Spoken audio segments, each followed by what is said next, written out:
Olá, meus queridos irmãos, que alegria, que prazer mais uma vez retornar aqui nessa feita para mais uma vez fazer um comentário da nossa lição bíblica dominical, né? Agora, dia 5 de dezembro, próximo domingo, mais uma vez, por essa Brasil afora, ah, os nossos amados irmãos se encontram nos domingos pelas manhãs e outros em alguns horários, né? Para poder meditar sobre essa lição da nossa CPAD, né? É, dessa feita comentada pelo pastor Lianai Cabral. E nesse domingo agora nós estaremos estudando sobre Paulo e seu amor pela igreja. Olha, é uma lição e tanto para lá de especial, e até vejo nela uma oportunidade muito grande de fortalecer, né, a convivência, a comunhão, né, o amor recíproco de um para com o outro, dos irmãos. Olha que coisa, que lição importante que nós estamos aqui, né? Ainda mais em tempos como hoje, em onde tem esfriado o amor, né? Tem esfriado o amor. Então, é uma oportunidade muito grande para nós incentivar isso com os amados irmãos. Como vocês podem ver, nós estamos aqui num cenário, né, bonito, diferente e tal, né? Então, que coisa maravilhosa, né?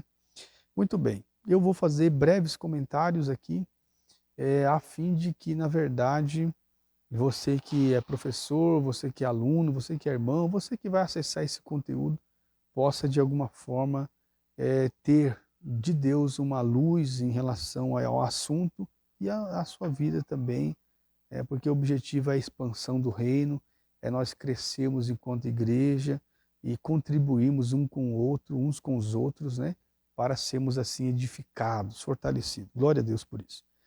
Lição de número 10. O nosso texto áureo ele está em 2 Coríntios, capítulo 5, versículo de número 14, parte A. Não esquecendo sempre, né, ainda em tempo, de glorificar a Deus e louvar a Deus pela vida do Marcos Batista, que tem sempre se disponibilizado e nos ajudado a fazer essa gravação com toda a nossa, com todo o nosso amor e carinho para o reino de Deus.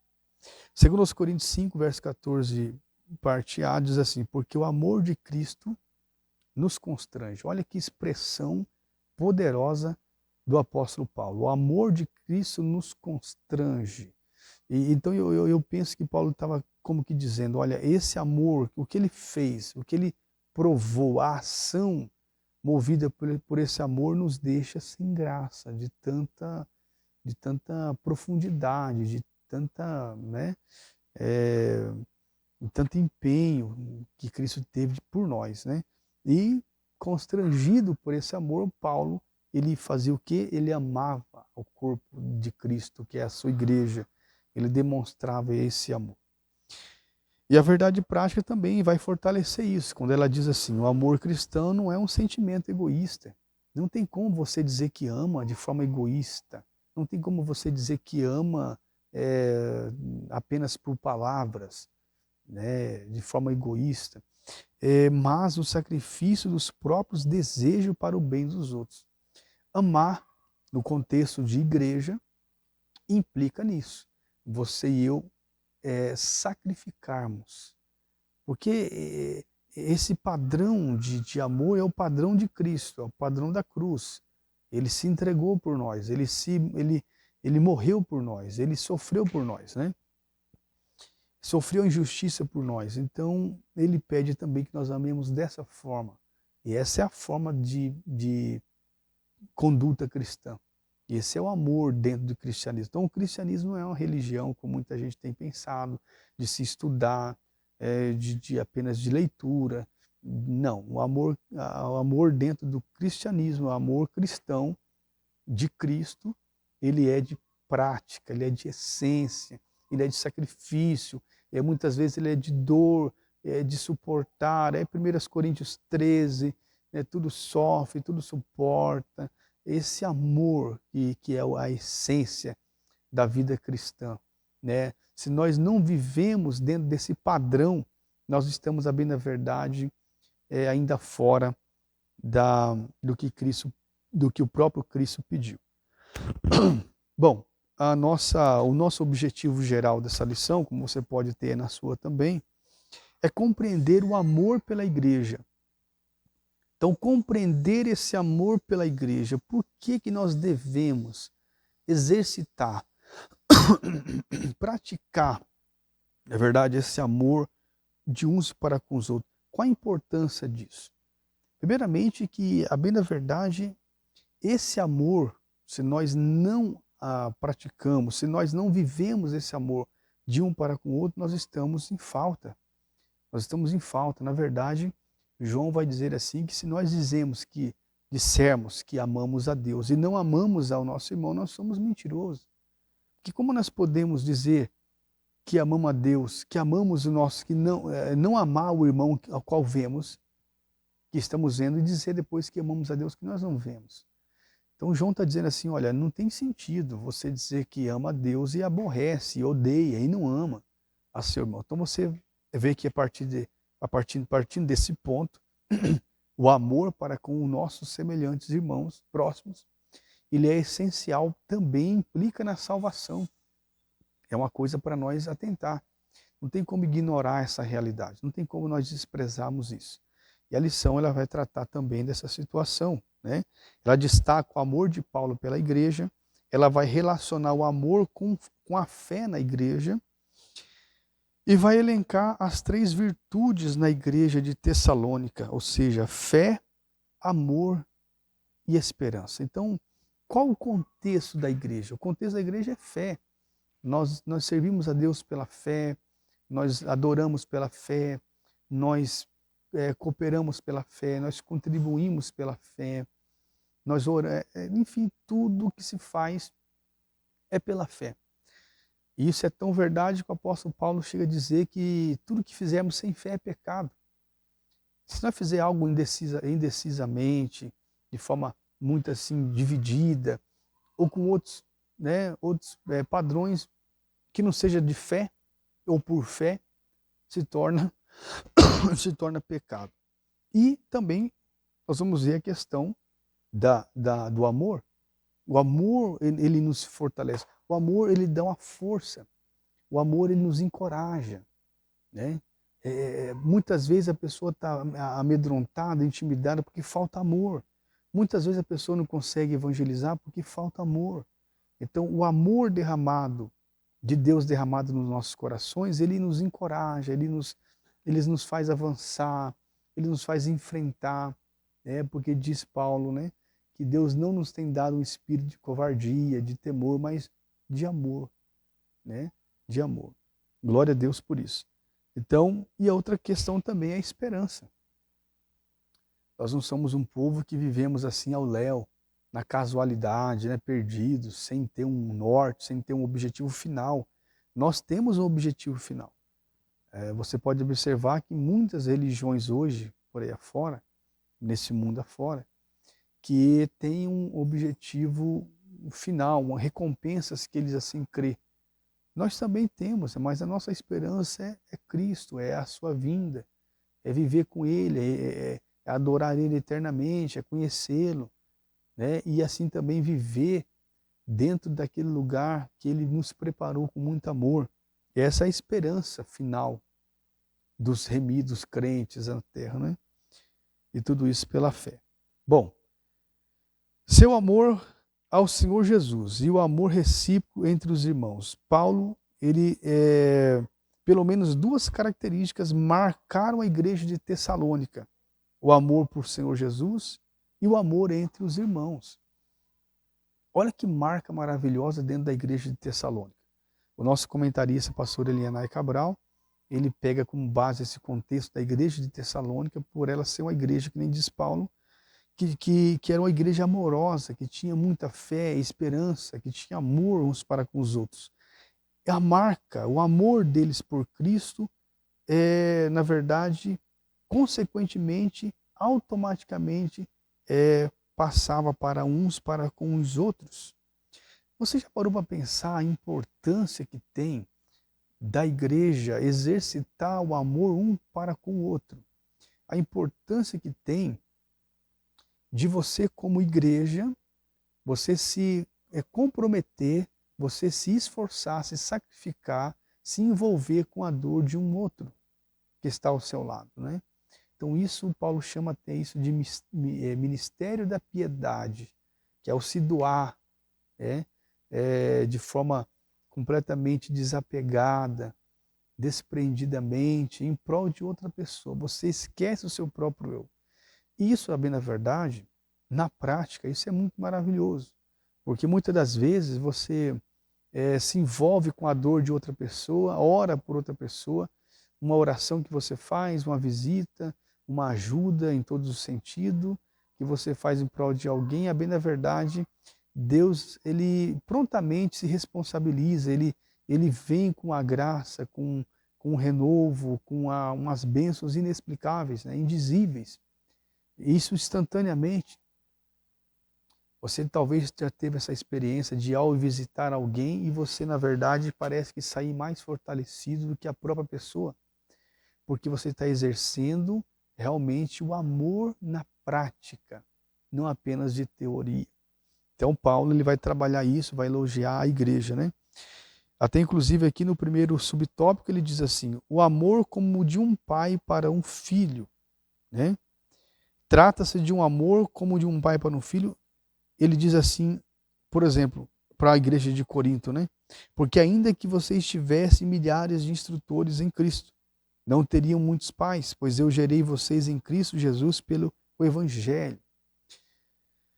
A responsabilidade espiritual para com a outra pessoa te faz ter uma ligação paternal muito grande, né? Filhos na fé, né? Filhos na fé. Que privilégio, né? Que prazer você saber que já ganhou alguém para Jesus e você a discipulou, cuidou dela e com aquele orgulho no Senhor, se é que eu posso assim dizer, né? Gloria-se no Senhor dizendo, graças a Deus que em Cristo Jesus, pelo Espírito Santo, ganhei aquela pessoa para Cristo. Até mesmo ela mesmo pode dizer, olha, aquele ali foi a pessoa que Deus usou para me evangelizar, né? Um amor motivado pelo modo de viver o Evangelho, né? Os versículos de 5 a 10 da nossa leitura bíblica em classe mostram a indizível alegria de Paulo ao constatar a expressão do amor de Deus na vida da igreja. Num tempo, olha isso, num tempo em que muitos vivem de criticar a igreja local, é hora de demonstrar amor pela igreja em que congregamos. Olha bem, tem pessoas, escute essa aqui, tem pessoas que, por exemplo, assim, é muito comum você ver pessoas criticando a igreja que ele congrega, né?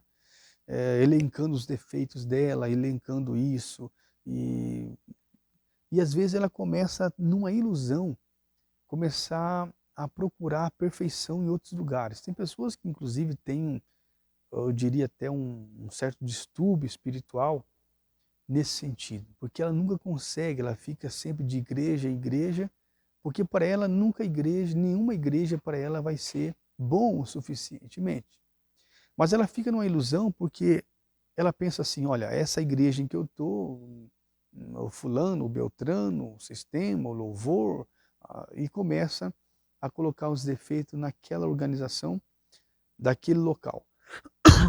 Mas diz ela pertencer à igreja de Cristo. Diz ela pertencer à igreja do Senhor Jesus. Diz ela estar em Cristo. É quase que a mesma linha de João quando ele diz assim, você falar que ama a Deus e aborrece ao irmão. Não tem sentido, porque se você aborrece, não ama o irmão que vê, como amará a Deus que não vê? Nessa mesma linha poderíamos colocar também, se você diz amar a igreja invisível e aborrece a igreja visível, se você diz ser da igreja invisível e você despreza a igreja visível, a igreja local, na verdade demonstra que você não está em Cristo. Porque a igreja local, embora está dentro de uma organização, é uma igreja onde faz a igreja, organização, né? E tem a igreja que é o organismo, que é o corpo misto de Cristo. Mas se você dentro dessa igreja, né? Dentro dessa igreja, você aborrece os irmãos que estão ali convivendo, que são a imagem e semelhança de Cristo, que são comprados pelo sangue de Cristo, e ao mesmo tempo diz amar e estar em Cristo, então é uma coisa que você há de concordar que ela não se encaixa. Amemos a igreja, ame a igreja de Cristo, é o ponto central, e ame a sua igreja local. Né? E até o comentarista coloca aqui bem feliz, né? Ele coloca assim, olha, é, é hora de demonstrar amor pela igreja em que congregamos. Esse é o lugar que Deus nos plantou, o lugar onde servimos a Ele, compartilhamos a comunhão com os outros irmãos e realizamos sua obra. O amor de Paulo pela igreja deve tocar nosso coração e assim sermos encorajados a manifestá-lo na igreja local em que congregamos, ou seja, ame a sua igreja local. Ali onde Deus te colocou, de alguma forma, de alguma maneira, você está aí. Onde você está, Deus te trouxe, Deus te levou para esse lugar para fazer uma obra na sua vida e através da sua vida. Então, faça algo pela igreja que você congrega, ame esses irmãos. Ah, mas aqui tem muitas pessoas com defeito, né? Ah, mas aqui tem muitos problemas. Mas somos nós, isso é o ser humano, nós temos defeito, nós temos problemas. Agora o que nós temos que fazer é exercitar o amor nesse momento, porque o amor, como está em 1 Coríntios 13, ele é sofredor, ele suporta. Então, irmãos, isso é ser cristão. Aqui que está talvez a essência, não é verdade? Aqui que está a essência, porque cantar sobre o amor, cantar sobre comunhão, pregar sobre comunhão, falar sobre comunhão, né, é uma coisa. Agora você exercitar no momento de dor, no momento de retaliação, de hostilidade, de desavença, é ali que nós demonstramos esse amor. E como eu já disse, quando assim fazemos, nós temos de Deus, porque Jesus ele muito bateu nessa tecla quando estava aqui com os discípulos. Ame uns aos outros, amei-vos uns aos outros. O novo mandamento vos dou, que ame uns aos outros. Então o amor é a essência. O amor faz toda a diferença. O amor, ele fortalece. Então Paulo amava essa igreja amava Cristo, né? Então essa é um grande tópico. Na verdade, esse primeiro tópico aqui é um tópico para ser bem trabalhado nesse domingo agora, né? Porque a gente sabe que muitos têm deixado o seu amor esfriar, né? Muitas pessoas já não têm um sentimento de amor ao próximo, né? Em tempos como hoje, isso está cada vez mais aumentando. Bom, eu não quero ser demorado, mas o resumo do tópico primeiro é: ame a sua igreja local. Que você possa trabalhar bem essa questão na sua aula e na sua vida, das nossas vidas. Tópico 2, ele vai trabalhar a questão do amor e fé na igreja. Primeiro subtópico, amor, uma palavra proeminentemente nas cartas de Paulo. Então tudo que Paulo fazia tinha essa essência, né? Porque o amor de Cristo o constrangia, né? A fé e o amor no ensino de Paulo. E o terceiro subtópico, a dimensão prática do amor na igreja. No ministério de Paulo, o amor tem um caráter prático, né? Prático. E de acordo com o ensino de nosso Senhor, principalmente conforme apresentado na parábola do bom samaritano, o amor se manifesta na atitude concreta em relação ao outro. Atitude concreta em relação ao outro. Não dá para você ficar a vida inteira amando a si mesmo. Nós temos que amar o próximo como a si mesmo, diz a Bíblia, né? Mas existe um amor que está sendo desenvolvido, na verdade, com pessoas que são amantes de si mesmo. Elas têm um caso de amor consigo próprio que excede, que avança os limites. Aquele amor egoísta, ganancioso, vaidoso, onde a pessoa só pensa em si mesma, né? E ela não se preocupa mais com mais ninguém. Suas orações são em torno de si mesma, seus louvores são para si mesmo, né? E ela canaliza para o seu próprio bem-estar. Infelizmente tem ajuntamentos, tem reuniões por esse Brasil afora em que as pessoas elas mas entram indiferente umas com as outras. Você não há mais esse exercício de amor para com o próximo, esse sacrifício, esse doar. E Cristo e o apóstolo Paulo, ele trabalha muito essa linha e nos faz voltar para essa linha, para esses trilhos, os trilhos desse amor. O amor e a fé aparecem nas cartas de Paulo como virtudes complementares. Como virtudes complementares. Então, como a gente já vinha dizendo, né? Já vimos desde esse início falando que esse amor tem que ser vivido, vivenciado, exercitado na prática. Terceiro e último tópico para nós aqui encerrarmos a nossa participação. As 3 virtudes na igreja de Tessalônica: fé, amor e esperança. Fé, amor e esperança. As 3 virtudes, lembrando-os sem cessar da obra da vossa fé, do trabalho do amor e da paciência da esperança em nosso Senhor Jesus Cristo, diante de nosso Deus e Pai. 1 Coríntios 13, acho que 13, salvo engano, diz assim, né? Que são 3 coisas, né? Que permanecem: a fé, a esperança e o amor. E a maior dessas 3 é o amor. Nós resumimos com isso dizendo, olha, na igreja, no contexto de igreja, isso Paulo fala depois de falar das importâncias dos dons. Paulo vai estar falando sobre a questão dos dons. E depois ele fecha dizendo assim, olha, na verdade o que fica e permanece são 3. Fé, esperança e amor. Né? A questão da fé, eu já disse no início, nós tudo fazemos por fé. A questão da esperança, que nos move, e a questão do amor. Dentro desse contexto, são 3 premissas, na verdade, que se nós desconsiderarmos ou fizermos tudo sem ela, fica cansativo. Olhe bem para cá. Tem pessoas, por exemplo, que se cansam. Escute o que eu vou dizer para você aqui. Tem pessoas que se cansam na igreja, que abandonam a igreja, que a igreja se torna um lugar, sabe, cansativo, desgastante, sem graça, pesado. Tudo porque ela faz tudo sem fé, faz sem esperança e faz sem amor.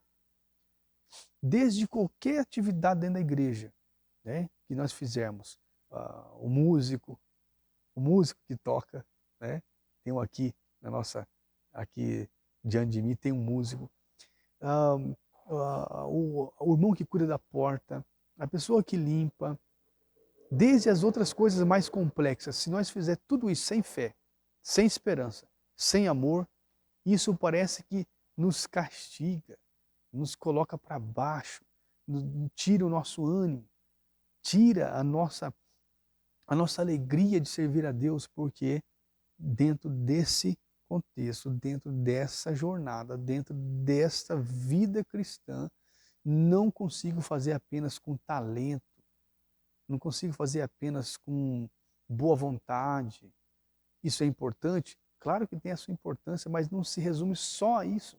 Porque nós sabemos que tem muitas pessoas no mundo aí fora que são talentosas, que têm boa vontade, que são prontas, que são afinadas, que tocam bem, que falam bem, mas são do mundo.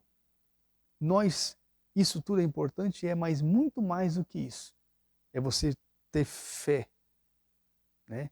Fé que vem de Cristo, que volta para Cristo, a esperança, o amor.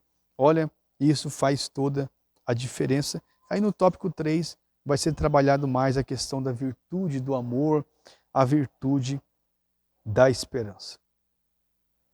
Agora eu vou para a conclusão, e a conclusão diz assim: essa lição nos ensina que devemos amar a igreja em que congregamos. Nós já vimos isso, né? E esse era o sentimento do apóstolo pela igreja de Tessalônica. Seu coração se alegrava pela fidelidade e lealdade dos tessalonicenses aos ensinos de Cristo. A igreja local é a forma visível da igreja de Cristo, por isso devemos amá-la. Foi aquilo que eu falei e enfatizei, né? Aborrecer a igreja local não amar a igreja local, desprezar a igreja local, né? E dizer que é da igreja invisível, que é de Cristo, que está em Cristo, é uma grande contradição. É uma grande contradição. Bom, Deus abençoe a sua vida, a sua aula, Deus abençoe a sua casa, Deus abençoe a sua família, no nome do Senhor Jesus, e até a próxima, se Deus quiser, se Deus permitir. Amém.